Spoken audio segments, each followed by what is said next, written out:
কে বলে আমার মতন ভাই, বড় ভাইয়ের মতো, কে বলে আমার মতো মানুষ। এক শয়তান ফেরে বলেছে নবীর মুখ দিয়ে দুর্গন্ধ বেরোতে, ওই জন্য আমি সাক্ষ্য করতে আস্তাগফিরুল্লাহ। এদেরকে সামনে পেরে জুতা মেরে জি ভরবে না। এই আমারই মতো দুপায়া মানুষেরা নবীর সাথে অনেক কথা বলে। আল্লাহ বলেন আমা মুহাম্মাদুন ইল্লা রাসূল, এই দুনিয়ার মানুষ নবী আমার নবীকে কোনো সময় সংবোধন করে তোমার চাচা খালু ফুফা বলে ডাকিও না।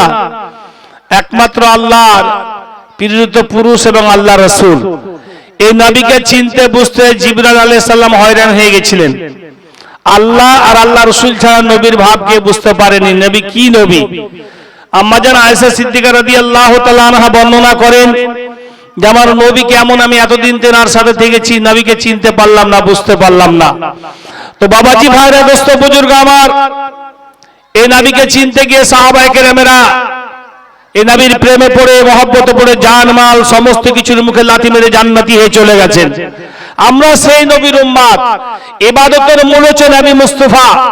নবী মুস্তাফার প্রতি সামান্যতম কোন রকম যদি গুস্তাকি থেকে যায়, বিয়াদবিতে নামাজ রোজা হজ যাকাত কালেমা ইসলামের যত যা কিছু আছে, কপালে নামাজ পড়ে পড়ে ঘটা ফেলে দেন না কেন, আল্লাহর দরবারে সেই ইবাদত পৌঁছিবে না যতক্ষণ পর্যন্ত আমার নবী মুস্তাফাকে অন্তর থেকে মন থেকে না মেনে নেওয়া যাবে। জানের চাইতে মানের চাইতে যতক্ষণ পর্যন্ত নবী মুস্তাফাকে মহব্বত প্রেম ভালোবাসা না করা যাবে। তো নবী মুস্তাফাকে চিনতে গেলে কোথায় যেতে হবে? হাক্কানি কামেল পীর ও মুর্শিদের দরবারে যেতে হবে। অনেক মানুষ বলে পীরের দরবারে কেন যাব, গিয়ে লাভটা কি? পৃথিবীর পড়া যেখান থেকে শেষ হয়ে যায়, সেখান থেকে আল্লাহওয়ালাদের পড়া শুরু হয়ে যায়, আল্লাহকে পাওয়ার জন্য সেই রাস্তা শুরু হয়ে যায়। তো বাবাজি ভাই আমার, নবী কোন নবী ছিলেন আমি ভূমিকা বেশি নিব না, সময় খুব কম, আমি মূলের দিকে যাই। নবী আমার কেমন নবী ছিলেন?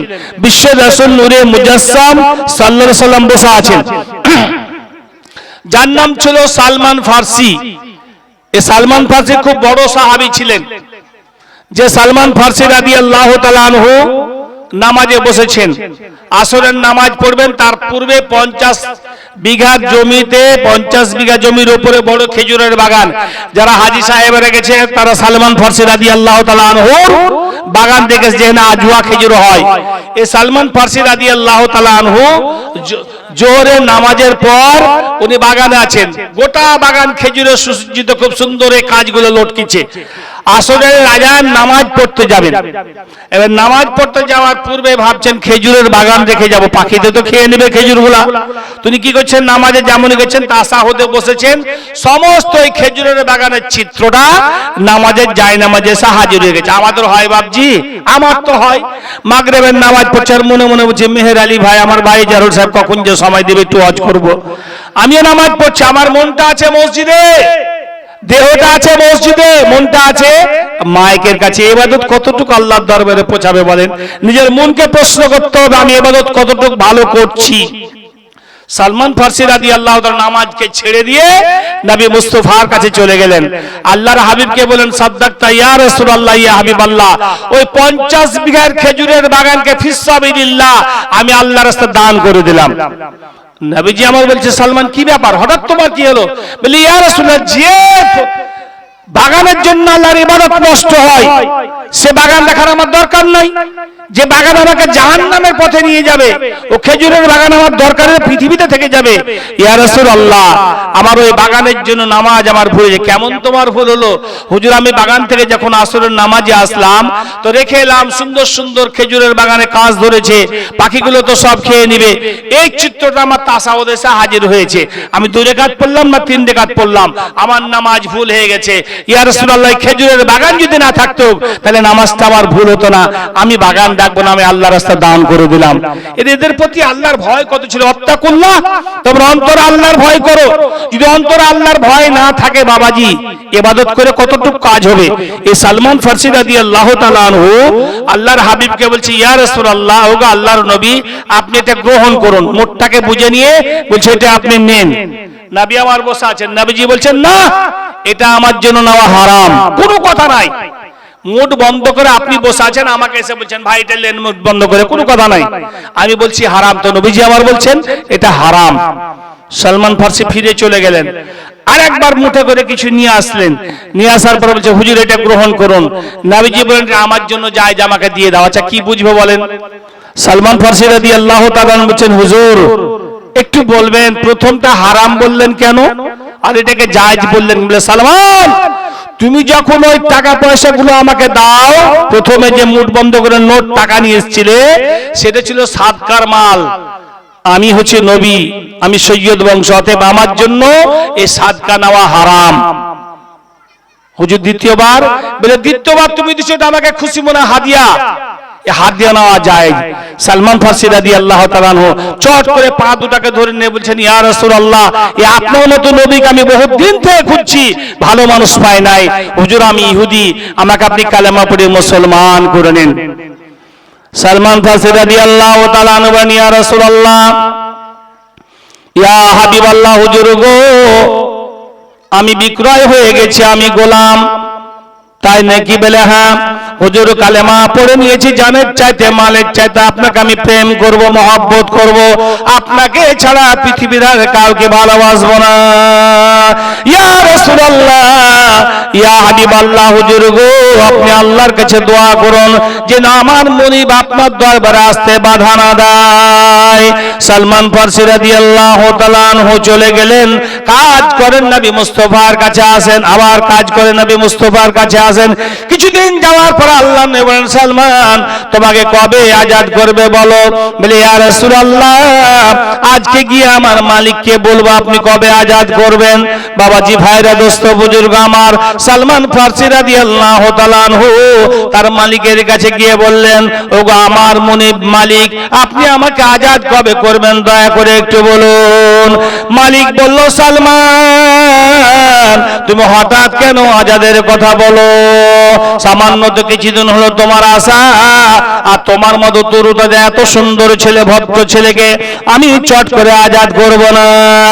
কখন আজাদ করবেন দয়া করে একটু বলুন। বলে, সালমান রে তখন তোমাকে আমি আজাদ করব, একটা খেজুরের আঁটিগুলোকে মাটিতে পুঁতবো, খেজুরের গাছ বড় হবে, খেজুর পাকবে, তারপর তোমাকে আজাদ করা হবে।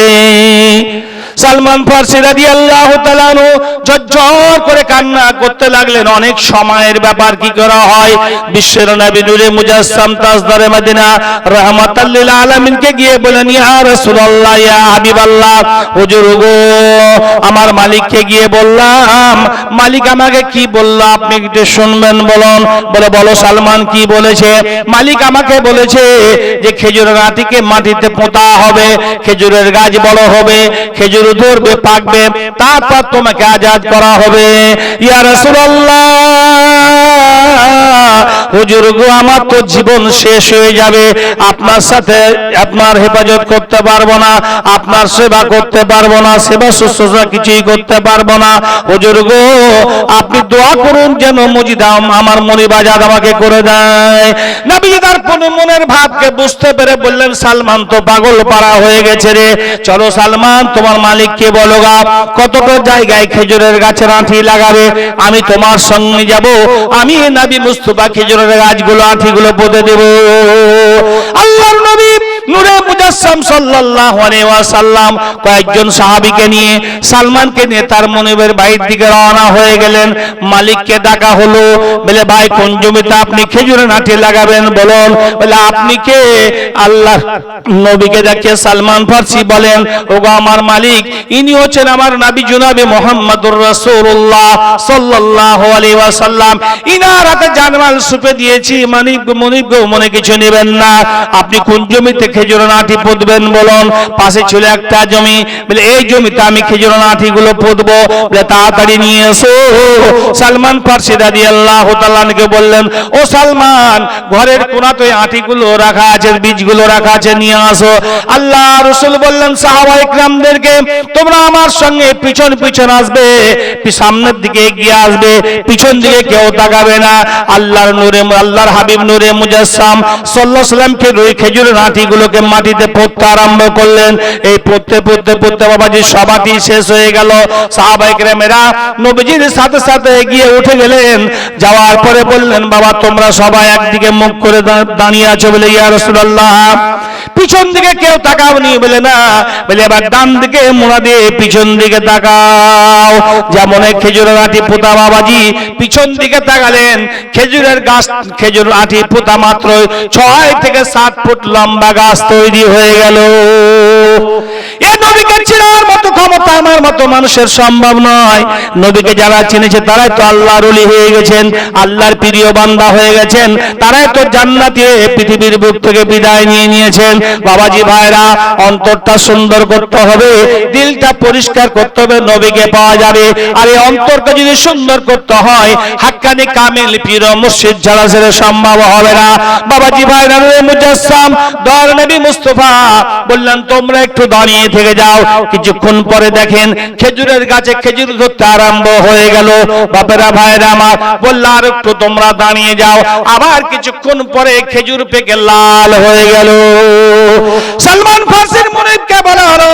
সালমান ফার্সি বলে, মুনিবকে এবার আপনি আজাদ করে দেন। সালমানকে বলেন, ওরে আমার সালমান, তোমাকে তো আজাদ করব, তোমার সঙ্গে আমিও আজাদ হয়ে কালেমা তাইয়্যিবা লা ইলাহা ইল্লাল্লাহু মুহাম্মাদুর রাসূলুল্লাহ সাল্লাল্লাহু আলাইহি ওয়াসাল্লাম পাঠ করে মুসলমান হয়ে গিয়েছিলেন। ওমা মুহাম্মাদুন ইল্লা রাসূল ওমা আরসালনাকা ইল্লা রাহমাতাল লিল আলামিন। এই নবীকে চিনা বড় দায়, যিনি আমার হচ্ছে রহমতের ভান্ডার, রাহমাতাল লিল। নবীজি আমার জবান দিয়ে যা বলতেন, নবীর থুতুতে ছিল মুজিজা, নবীজির জবানে ছিল মুজিজা, হাতে ছিল মুজিজা, পায়ে ছিল মুজিজা। এই রাসূলকে চিনতে গেলে বাবাজি কামেল পীর ও মুর্শিদের দরকার। এই নবীকে চিনা বড় দায়। বাপেরা ভাইরা আমার, সাহাবায়ে কেরামেরা নবীর সঙ্গে জান দিয়েছেন, মাল দিয়েছেন, সমস্ত কিছুর মুখে লাথি মেরে দিয়ে নবীকে জানের চাইতে মালের চাইতে নবীকে প্রেম করেছিলেন। একজন সাহাবী বাবাজি আমার নবী মুস্তাফার সামনে আসেন, তাড়াতাড়ি করে বেরিয়ে চলে যান। আল্লাহর হাবিব কাবার চাতালে বসে আছেন, আলিয়ে মুর্তজা রাদিয়াল্লাহু তাআলা আনহু পাশে বসে রয়েছেন, আর একজন সাহাবী মাথা কালো কুৎসি চেহারা বসে আছেন। কিছুক্ষণ থাকার পরে ঘুরে ফিরে চলে গেলেন। নবীজি আমার বলেন, সাহাবী তোমরা বলো তো, ওই বাচ্চা আছে, ওই বাচ্চা বাধা করে মানুষটা যার বয়স ভালো, কালো কুৎসি চেহারা, ও কেন বারবার আসার ঘুরে চলে যায়, আমাদের মজলিসে বসে না কেন? চলে একবার ওর বাড়ি যায়। আল্লাহর নবী নূরে মুজাসসাম সাল্লাল্লাহু আলাইহি ওয়াসাল্লাম হযরত আলী মুর্তজা রাদিয়াল্লাহু তাআলা আনহুকে নিয়ে গুটি গুটি পা করে তার বাড়ি চলে গেলেন। ভাঙা চূড়া বাড়ি, তালের বাবাজি খেজুরের পাতা দিয়ে বাড়ি করা। আল্লাহর হাবিব সাল্লাল্লাহু আলাইহি ওয়াসাল্লাম বললেন, বাড়িতে কে আছে গো তোমরা বলো। মহিলা বলে, আমি একা আছি, বাড়িতে আর কেউ নাই। বাড়ির মালিক কোথায়? বলে সবজি ব্যবসা করে, সবজির বিক্রয় করতে গেছে, হাটে আছে। তাই নাকি? বলে হ্যাঁ। আলী মুর্তজা রাদিয়াল্লাহু তাআলা আনহুকে নিয়ে চলে গেলেন। বাপেরা ভাইরা আমার, যাওয়ার পরে দেখেন সবজি বিক্রি করেন, আর আমার নবী মুস্তাফা পিছন দিক দিয়ে চোখ দুটাকে ধরে নিয়েছেন। আমরা কি করি না, পিছন দিকে গিয়ে চোখটা ধরে কে আছে বলতে, কোন কে আছে, কে কে কে বলতে বলতে বলতে শেষে যখন হাত ধরে, আরে তুই ভাই আছিস, ছাড় ভাই ছাড়, চিনে নিয়েছি, তারপর ছাড়ে ছাড়ে তুই আর কেউ হয়। তা আল্লাহ নবী মজা করছেন, কেমন দাঁত ফাঁক করে নবী আমার কখনো আসেননি, পিছন থেকে চোখটা ধরে আছেন। তো চোখটা ধরেছেন, তো এত হাত সুগন্ধ, সাহাবী বলছেন তো আমার নবী মুস্তাফার হাত, নরম করে দিয়েছেন, পড়ে যাবে। হযরত আলী মুর্তজা রাদিয়াল্লাহু তাআলা আনহুকে বলছেন যে ধরো ধরো, পড়ে যাবে পড়ে যাবে। আল্লাহর হাবিব সাল্লাল্লাহু আলাইহি ওয়াসাল্লাম যেমনই বললেন, আলী মুর্তজা ধরছেন, নবীর শান পেয়ে নবী আমার হাতটা ছেড়ে দেওয়ার পরে বললেন, বাবা তোমাকে একটা প্রশ্ন করব। ইয়া রাসূলুল্লাহ বলুন। তুমি যাও আর চলে আসো কেন বলো? হুজুর আমি কালো কুৎসি, আমার চেহারা ভালো নয়, আমি ছোট মানুষ, আমার দিকে সবাই তাকায়, তাই আমি লজ্জাতে আমি থাকতে পারি না, আপনার মহব্বত প্রেমে যাই, আবার বাড়ি এসে আপনারই খেয়াল করি ইয়া রাসূলুল্লাহ। বলে চলো তোমার বাড়িতে একটু আরাম করে বিশ্রাম নেবো, কিছু খাবার থাকলে খাবো।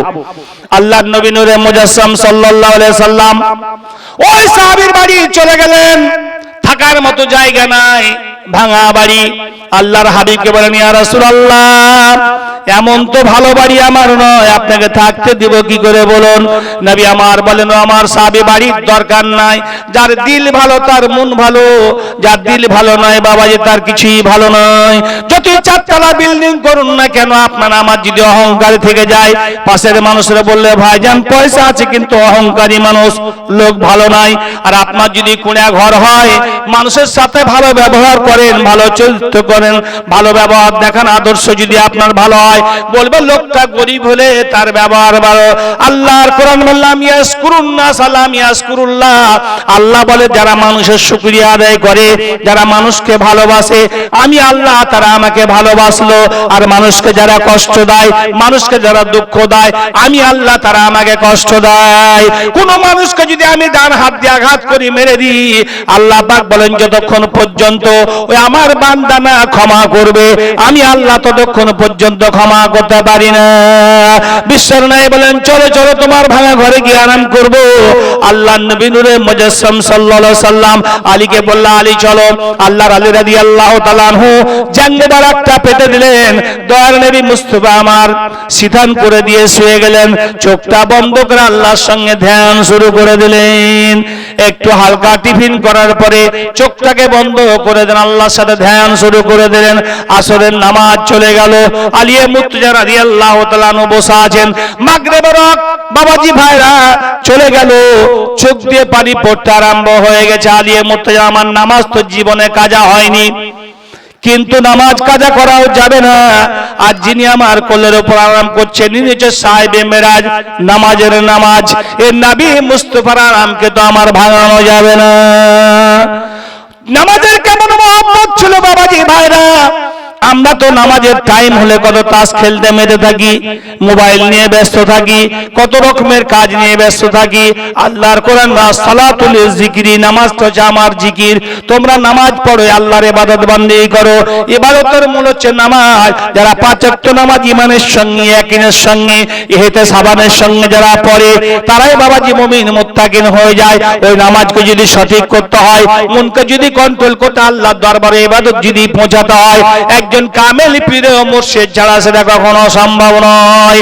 আল্লাহর আলীর চোখের পানি, এক টুকরা পানি নবী মুস্তাফার চেহারা মুবারকে পড়লো। নবী আমার চট করে চোখটা খুলে দিয়েছেন। নবী আমার বলেন, আলী তোমার কি ইমাম হাসান হুসাইন গেলে বলে মনে পড়লো নাকি? বলে, ইয়া রাসূলুল্লাহ, না না। আমার ফাতেমাকে বলে মনে পড়েছে নাকি? বলে, না না, মনে পড়ে নাই। তাহলে তোমার চোখে পানি কেন বলো? বলে, ইয়া রাসূলুল্লাহ, ইয়া হাবিবাল্লাহ, 8.5 বছরের ছেলে থেকে আমি নামাজ পড়ি ইয়া রাসূলুল্লাহ, এই পর্যন্ত কোন ওয়াক্ত আমি কাজা করে নামাজ ছাড়ি নাই। আমার আসর চলে গেল, মাগরিব চলে গেল, তাই আল্লাহর কাছে চোখের পানি ফেলে ফেলে আমি কান্না করছি, অন্য কোনো কারণ নয়। নবী আমার বলেন, আলী তুমি নামাজ পড়বে নাকি? বলে, ইয়া রাসূলুল্লাহ, নামাজ পড়লে তো বড় খুশি হয়ে যেত। বলে, তাড়াতাড়ি ওযু করে এসে যাও। তাড়াতাড়ি ওযু করলেন। বিশ্বের নবী নূরে মুজাসসাম সাল্লাল্লাহু আলাইহি ওয়াসাল্লাম চাঁদের দিকে ইশারা করে শাহাদাত আঙ্গুলটিকে বললেন, এরে চাঁদ, তুই যে আসর ওয়াক্ত যেখানে ছিল তুই সেখানে চলে যা। যেমনই হাতটা ইশারা করলেন বাবাজি, চাঁদটা সরে গেল, আলো ফুটে গেল। আলিয়ে মুর্তজা রাদিয়াল্লাহু তাআলা আসরের নামাজ আদায় করলেন। চাঁদকে বলে, তুই যেখানে মাগরিবের ওয়াক্ত সেখানে চলে যা। চাঁদ ওখানে চলে গেল। আলিয়ে মুর্তজা রাদিয়াল্লাহু তাআলা একসঙ্গে মাগরিব এবং আসরের নামাজ পড়ে নিলেন। এখন নবীকে চেনা তো সোজা কথা নয় বাপেরা ভাইরা আমার। যারা নবীকে চিনেছে, প্রেমে পাগল পড়া তারা হয়েছে। হযরত বেলাল রাদিয়াল্লাহু তাআলা আনহু নবী ছাড়া কিছু বুঝতেন না, আজান দিতেন, নবী মুস্তাফাকে সামনে রেখে আজান দিতেন। এদের দিলে প্রেম ছিল আলাদা, মহব্বত ছিল আলাদা, তাই জান্নাতি হয়ে তারা চলে গেছেন। ওই নবীর হচ্ছে আমরা উম্মত। নবীর যদি প্রেম অন্তরে না থাকে বাবাজি, ইবাদত করে কোনো লাভ হবে না। আল্লাহুম্মা সাল্লি আলা সাইয়্যিদিনা মাওলানা ওয়ালা আলি সাইয়্যিদিনা মাওলানা মুহাম্মদ সাল্লাল্লাহু আলা মুহাম্মাদিন সাল্লাল্লাহু আলা মুহাম্মাদ हरदम ज़बान से निकालो पाक नामे मोहम्मद हरदम ज़बान से निकालो सफियाना মোহাম্মদ নবীর প্রেম আমার অন্তর রাখতে বাপেরা ভাইরা আমার এই নবী ইসলামের জন্য কত কষ্ট করলেন এই নবীকে চিনা বড্ড মুশকিল বাপেরা ভাইরা আমার আল্লাহর হাবিব আপনাদের জানা ঘটনা এই কালেমা প্রচারের জন্য তায়েফ শহরে চলে গেল যাওয়ার পরে তিন দলের বড় বড় নেতাকে ডাকা হলো তিন দলের নেতা আসার পরে নবীজি আমার বললেন বাবু তোমরা কি ধর্ম করো ওই ধর্ম করে লাভ হবে না কালেমা পড়ো আল্লাহর একাত্মবাদকে তোমরা বিশ্বাস করো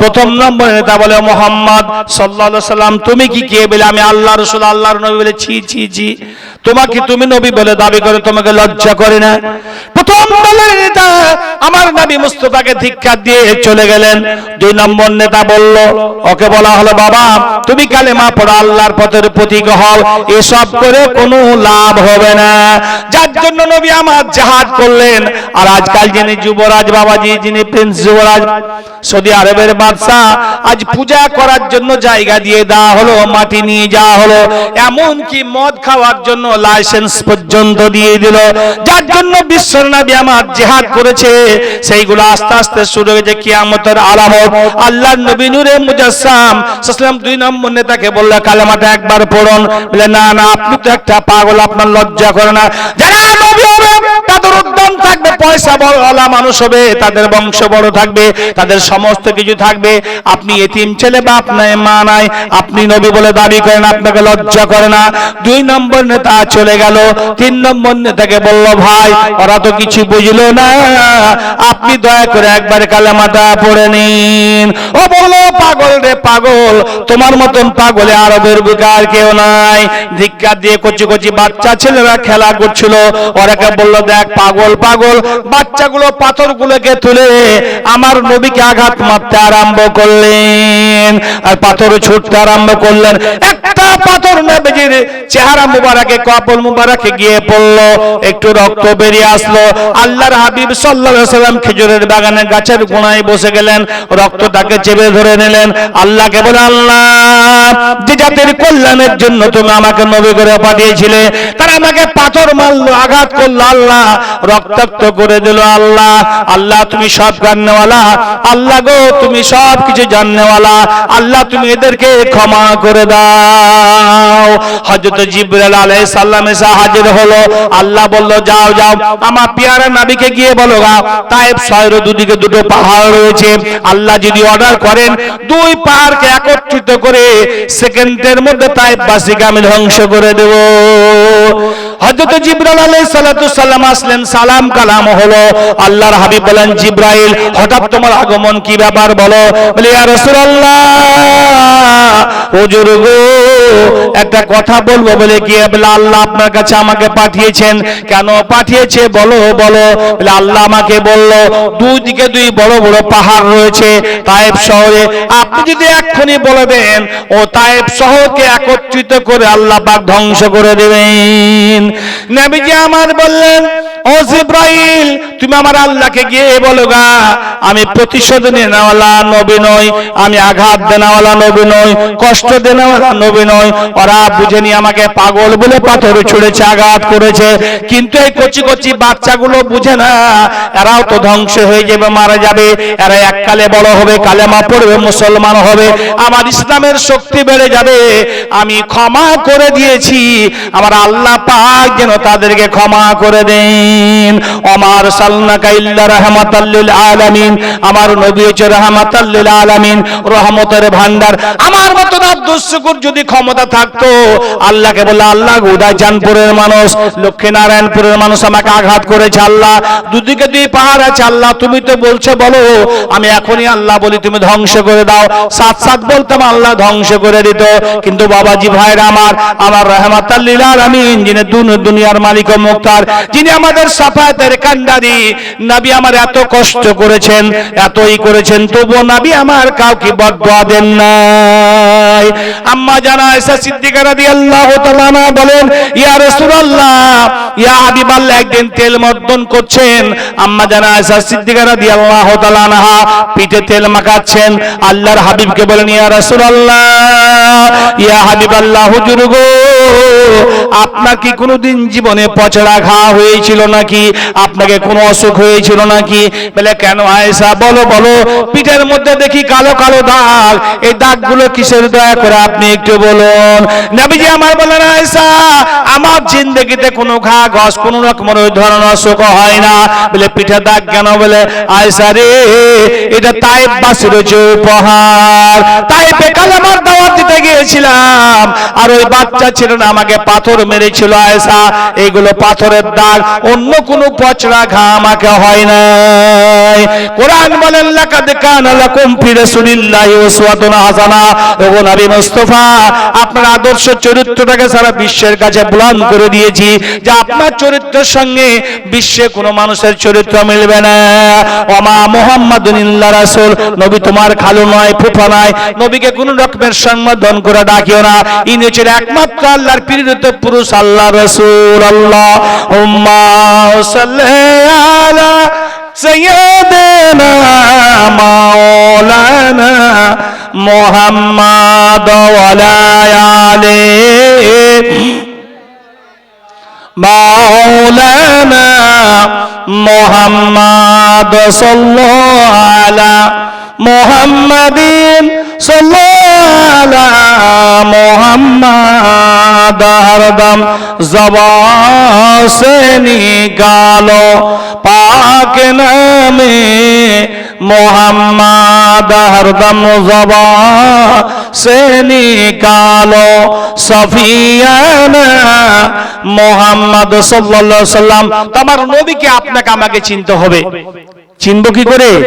কোনদিন দেখলাম না, কবরে যাবো ভাবছি, প্রশ্ন করা হবে, মান রব্বুকা কামান দীনুকা কামান নবিয়ুকা। শেষ পর্যন্ত আল্লাহর হাবিবকে কবর মুবারকে দেখানো হবে। মাকুন তো তা করলো হাজার রাজুল বুয়ে সাফিকুন। তোমরা কি এই লোকটাকে ছিল? তোমাদের মধ্যে পাঠানো হয়েছিল।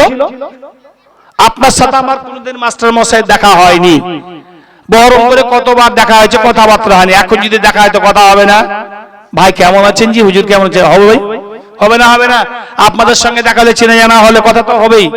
তো আমার নবীকে পৃথিবীর বুকে কোনদিন দেখলাম না, কবরে চিনতে পারবো? বলে, নবীকে দেখা যায়? বলে, হ্যাঁ দেখা যায়। আল্লাহর হাবিবকে দেখা যায়। মানুষের চোখ কয়টা পাবে? যে আমি অজগুলো তো প্রায় করি, একে চন্দ্র, দুয়ে পুকুর, তিনে নেত্র, নামটা তো আমরা ছোটবেলায় পড়েছি। তাহলে তিনে নেত্র মানে তিনটা চোখ। এই দুটা চোখ আছে, আর একটা চোখ কোথায়? ওই চোখের সন্ধান আমরা করেছি। এই চোখে যদি ছাঁদি পড়ে যায়, চল ডাক্তারের কাছে যাবো, অপারেশন করব। ভারতবর্ষের বড় জায়গা শঙ্কর নেত্রালয় যাবো, নাই হায়দ্রাবাদে নতুন করে বড়, সেখানেও যদি না হয়, কোটিপতি মানুষ বলে আমেরিকা, জাপান, জার্মান, ফ্রান্স যাবো। 100 বছর, 70 বছর, 60 বছর জিন্দেগির জন্য লক্ষ লক্ষ কোটি কোটি টাকা আমরা এই চোখের জন্য খরচ করি। কিন্তু আমার যে চোখটা নূরের চোখ, যে চোখটা আমার পয়সা লাগে না, একটু প্রেম মহব্বত ত্যাগ স্বীকার করতে হয়, এই যে চোখে আমার নবীকে দেখা যাবে, আল্লাহকে দেখা যাবে, এই চোখ যদি আপনাকে আমাকে ঠিক করতে হয়, হাক্কানি একজন কামেল পীর মুর্শিদের কাছে গিয়ে ধর্ণা দিতে হয়। পীর মানে অনেকে তাচ্ছিল্য করে, পীরের কাছে কেন যাব? পীর শব্দ হচ্ছে ফার্সি শব্দ, আরবিতে বলা হয় মুর্শিদ, আর বাংলায় বলা হয় গুরু। ওয়াইদুলিল্লাহু ফালাম তাজিদালাহু ওলিয়াম মুর্শিদা। কোরআনের মধ্যে আল্লাহ বলছেন, তোমরা মুর্শিদকে, তোমরা মুর্শিদ তলব করো কিসের জন্য? আল্লাহকে পাওয়ার জন্য, নবীকে পাওয়ার জন্য। তো আমার মধ্যে একটা কাল বাঁচে, বাম স্তনের 2 আঙ্গুল নিচে, এই অন্তর্দৃষ্টি যার, চক্ষু যার ফুটে আছে, তার কাছে ধরা পৃথিবীটা হবে সরষের দানা, এবং নবী কি জিনিস, আল্লাহ কি জিনিস বুঝতে পারা যাবে। কবরে যখন যাব আমি, নবীকে আমার দেখা হবে। নবীকে কোনোদিন দেখলাম না, কি করা হবে? পাওয়া যাবে না। নবী আমার কেমন নবী, ঘটনাটা বোধ এর আগে আমি একবার তবু আবার বলি। আল্লাহর হাবিব নূরে মুজাসসাম সাল্লাল্লাহু আলাইহি ওয়াসাল্লাম বসা আছেন। আলিয়ে মুর্তজা, রমজান মাস চলে গেল, ফরজ রোজা বাবজি নফল রোজা করে সামনে বসে আছেন। আমার নবী মুস্তাফা সাল্লাল্লাহু আলাইহি ওয়াসাল্লাম বলেন, হযরত আলী, বলে ইয়া রাসূলুল্লাহ, তোমার মুখটা শুকনা শুকনা, কি ব্যাপার? বলে, হুজুর আমি নফল রোজা করেছি, তাই আমি বসে। তো নফল রোজা কেন করেছো? ইয়া রাসূলুল্লাহ, নবীকে পেয়েছি, আল্লাহকে তো পাইনি, তা আল্লাহকে পাওয়ার জন্য নফল রোজা করেছি। বাহ, তুমি রাসূলকে পেয়েছো? সাদ্দাকতা ইয়া রাসূলুল্লাহ, নবী আমার সামনে আছেন না, এখন পর্যন্ত তুমি নবীকে দেখোনি, মনটা কেমন হবে বলেন? খারাপ হবে না? আমি এখানে বছরে প্রায় দুবার একবার আসি, তো আপনারা আমাকে দেখছেন, আমি যদি বলি যে আপনারা আমাকে দেখেননি তো পাগল বলবেন না? বলাটা ভাই চলে আসেন, তো পাগল বলাটা স্বাভাবিক। তা আল্লাহর হাবিব নূরে মুজাসসাম সাল্লাল্লাহু আলাইহি ওয়াসাল্লাম, চালি তুমি দেখোনি, সংক্ষেপে কথা বলছি, লম্বা চওড়া ঘটনা। গুটি পা করে আলিয়ে মুর্তজা কোনো কথা না বলে বাড়ি চলে গেলেন। নবী আমার বলছেন, মান আহাব্বা সুন্নতি ফাকাদ আহাব্বানি ওয়া মান আহাব্বানি কানা মাই ফিল জান্নাহ। যারা আমাকে ভালোবাসলো, যারা আমার সুন্নাতকে ভালোবাসলো, তাদেরকে নিয়ে কাল কিয়ামতের মাঠে আমি জান্নাতে যাব। বলুন সুবহানাল্লাহ। তো সুন্নাতের কত গুরুত্ব আছে, আমরা মুসলমান সুন্নাতের দিকে অত গুরুত্ব আমরা দিই না। সুন্নাত অবশ্যই আমাদের মানতে হবে। তা আল্লাহর হাবিব সাল্লাল্লাহু আলাইহি সাল্লাম আলিয়া মুর্তজা রাদিয়াল্লাহু তাআলা আনহুর কথাটা মনের মধ্যে ঘুরছে। আল্লাহর আলী রাদিয়াল্লাহু তাআলা বাড়ি চলে গেলেন। আম্মা জান ফাতেমাতুজ জাহরা রাদিয়াল্লাহু তাআলা আনহা, হুজুর আপনার কি হলো বলুন, আপনি আল্লাহর নবীর দরবারে থেকে আসলেন, চেহারা তো লাল টকটকা হয়ে, আজকে কাঁদো কাঁদো ভাব কেন বলুন? বলে, ফাতেমা তুমি আজকে আমাকে বিরক্ত করো না ফাতেমা। বলে, কেন কি হয়েছে দয়া করে একটু বলুন। আমার নবী এমন কথা বলেছেন, আমার শরীরে জ্বালা শুরু হয়ে গেছে ফাতেমা, আমি নাকি নবী মুস্তাফাকে এখনো পর্যন্ত দেখি না ফাতেমা। কসম খোদার করে বলি, যতক্ষণ পর্যন্ত আল্লাহর নবীকে না দেখবো আমি পানি পান করব না, আমি কোনো খাবারও খাবো না। বাচ্চা ছেলের মতো মাটিতে শুয়ে পড়লেন। বাবাজি, শোয়ার মধ্যে সুন্নাত আছে, বসার মধ্যে সুন্নাত আছে, চলার মধ্যে সুন্নাত আছে, খাওয়ার মধ্যে সুন্নাত আছে। রাত্রে বেলায় যখন বিছানায় শুবো, আল্লাহর আলী রাদিয়াল্লাহু তাআলা আনহু ডান দিকে কাঁধে এ হাতটাকে কানের তলায় দিয়ে দিলেন, দুই পাকে সামনে ভাঁজ করে শুয়ে গেলেন। এটাকে আহম্মদী সুরাত বলা হয়। শোয়ার পরে হিপে হিপে কান্না করলেন। আল্লাহর রাসূল বলেন, আমার উম্মত উম্মতিরা তোমরা শুনে নাও, যখন তোমরা বিছানায় শুবে ডান দিকে কাঁধে হাতের তলায় একটু মাথাটাকে দিও, মাথার তলায় হাতটাকে দিও। কিছুক্ষণ থাকার পর তোমার অসুবিধা হয় তো বাম দিকে কাঁধে শুয়ে যাও। শোয়ার পূর্বে 3 বার দুরূদ শরীফ, সূরা ইখলাস 3 বার, কুল আউযু বিরাব্বিন নাস পড়ার পরে গোটা শরীরে ফু দিয়ে শুয়ে যাবে। শয়তান তোমাকে কখনো গ্রাস করবে না। আমরা মুসলমান 6-7 খাট পায় বাবাজি, শ্বশুর বাড়ি বা নিজের বাড়ির 4 হাত পাকে ছিদ্র দিয়ে শুয়ে যায়। শয়তান বাবা, হায় রে, এত 38 ইঞ্চির বডিকে ফাঁকা রাখা যাবে না। এই সিনাটা একবার গিয়ে বসে যায়। যখন শয়তান বুকের উপর বসে, আওমা আওমা করে চিৎকার করে কান্না করি। সকাল হয় বলে হুজুরের কাছে একটা তাবিজ নিয়ে আসি। শয়তান আমার বুকের উপর বসেছে, না হলে আমার বড় কষ্ট হয়ে যাবে। কিন্তু নবীর সুন্নাত যদি আমি মানতাম, আমার বুকের উপর কখনো শয়তান বসতো না। বিশ্বর নবী নূরে মুজাসসাম বললেন, ডান দিকে কাঁধে শুধু বাম দিকে কাঁধে এসিও। যদি তাও তোমাদের অসুবিধা হয়, চিত হয়ে তোমরা যদি কোনো সময় শও, তাহলে ডান পায়ের সঙ্গে বাম পায়ের বুড়ো আঙুলটা পেঁয়াজ দিয়ে দিও। শয়তান তোমার বুকের উপর চাপতে পারবে না। আল্লাহর আলী রাদিয়াল্লাহু তাআলা আনহু ওই আহম্মদী সুরাত নিয়ে, সুন্নতি সুরাত নিয়ে শুয়ে আছেন। আম্মা জান ফাতেমাতুজ জাহরা রাদিয়াল্লাহু তাআলা আনহা গুটি গুটি পা করে নবী মুস্তাফার কাছে চলে গেলেন। আল্লাহর হাবিব বসা আছেন। নবী আমার যেমনই মা ফাতেমাকে দেখতেন দাঁড়িয়ে যেতেন, আর আম্মা জান ফাতেমা বসে থাকলে আল্লাহর নবী গেলে দাঁড়িয়ে যেতেন। আম্মা জান ফাতেমা রাদিয়াল্লাহু তাআলা আনহার চেহারার দিকে তাকিয়ে দেখেন যেন একটু কাঁদো কাঁদো ভাব। আল্লাহর হাবিব বলেন, ফাতেমা তোমার চেহারা কেন এরকম বলো? বলে, ইয়া রাসূলুল্লাহ, ইয়া হাবিবাল্লাহ, আব্বা হুজুর গো, আপনার জামাতাকে আপনি এমন কোন কথা বলেছেন? বাচ্চা ছেলের মতো ডুকরে ডুকরে কান্না করে, ইয়া রাসূলুল্লাহ, আব্বা হুজুর গো, বলুন বলুন কি এমন বলেছেন? আল্লাহর নবী বলেন, ফাতেমা মন খারাপের কোনো ব্যাপার নাই, চলো আজকে আলিয়ে মুর্তজার জীবনকে আমি ধন্য করে দেব। বাবাজি ভাইরা ছুটলেন আলিয়ে মুর্তজার দরবারে। বাচ্চা ছেলের মতন হিপে হিপে হিপে হিপে কান্না করেন। নবী আমার মাথায় হাত দেন, আবু তোরাব, আব্বুন মানে পিতা, তোরাব মানে মাটি, ও মাটির পিতা শুয়ে থেকো না, আমি নবী মুস্তাফা তোমার সঙ্গে দেখা করার জন্য চলে এসেছি। চট করে উঠে গেলেন। নবীজি আমার বনালি কি ব্যাপার বলো, তোমার মনটা খারাপ বলে? ইয়া রাসূলুল্লাহ, মন খারাপ তো দূরের কথা, আমার আবু বকর সিদ্দিক ভাইজান প্রথম যখন কালেমা পড়ে আগে ছিল বেদিন, স্বপ্নের যোগে দেখার পরে কালেমা পড়ে মুসলমান হলো, তারপরে কালেমা পড়ে মুসলমান হলো, আগে হচ্ছিল বেদিন। দ্বিতীয় নম্বর ওমর ফারুক আজম রাদিয়াল্লাহু তাআলা আনহু উলঙ্গ তরবারি নিয়ে আপনাকে দুই খণ্ড করার জন্য আসছিল। আমরা সবাই বললাম আজকে ওমর ফারুক আজম রাদিয়াল্লাহু তাআলা আনহু যদি উল্টা পাল্টা কোনো কথা বলে ওকে দুই খণ্ড করে দেব। নবীজি আমার বলেন ইজলিস, তোমরা বসে যাও। সেদিনকে আমরা বসে গেলাম। ওমর ফারুক আজম রাদিয়াল্লাহু তাআলা আনহু যখন সম্মুখে আসলো, কলার থেকে ধরে ঝিকনি মারলেন। ওমর ফারুক আজম রাদিয়াল্লাহু তাআলা আনহু বর্ণনা করেন, আমি ডানে তাকাই তো নবী মুস্তাফা, বামে তাকাই তো নবী মুস্তাফা, সামনে তাকাই তো নবী মুস্তাফা। আমি সেদিনকে নবীর হাতে কালেমা পড়ে মুসলমান হয়ে গেছিলাম। ও ছিল আগে বেদিন, উসমান বিন নুরাইন আগে ছিল বেদিন। ইয়া রাসূলুল্লাহ, আমি 8.5 বছরের ছেলে, হুজুর গো, আমি যখন আপনার বাড়ি গেলাম দেখি আম্মা জানা হযরত মা খাদিজাতুল কুবরা রাদিয়াল্লাহু তাআলা আনহা নামাজে রত ছিলেন। আমি আপনাকে জিজ্ঞাসা করলাম এটা কি, দয়া করে আপনি একটু বলুন। আপনি বলেছেন আকিমুস সালাত, নামাজ নামাজ নামাজ। আপনি বলেছিলেন আলী তুমি কি নামাজ পড়বে নাকি? আপনি যদি বলেন নামাজ পড়বো, সেদিনকে কালেমা তাইয়্যিবা লা ইলাহা ইল্লাল্লাহু মুহাম্মাদুর রাসূলুল্লাহ সাল্লাল্লাহু পাঠ করে মুসলমান হয়ে গেছি। 8.5 বছরের ছেলে, কেউ বলেছেন 11 বছরের ছেলে। সেই দিন থেকে এই পর্যন্ত নামাজ পড়ি, একদিন আমি কালেমা ছাড়ি নাই।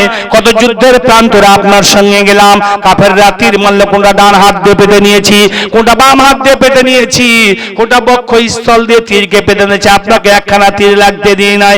ইয়া রাসূলুল্লাহ, আমার মতন হতভাগা আর কেউ নাই, আর আমার দেহে কোনো বেদনের ছোঁয়া লাগে নাই। সে নবীকে আমি এখন পর্যন্ত দেখলাম না, এটা কি আমার দুর্ভাগ্য নয়? দয়া করে বলুন। নবীজি আমার বনালি চুপে যাওয়ার বলো না, তোমার চর্ম চুপ দুটোকে বন্ধ করে দাও, লাভ বন্ধ, দস্ত বন্ধ, আঁখি বন্ধ, আর দিল কা রাখি খুলকা দেখ তু সারে জাহাঁ।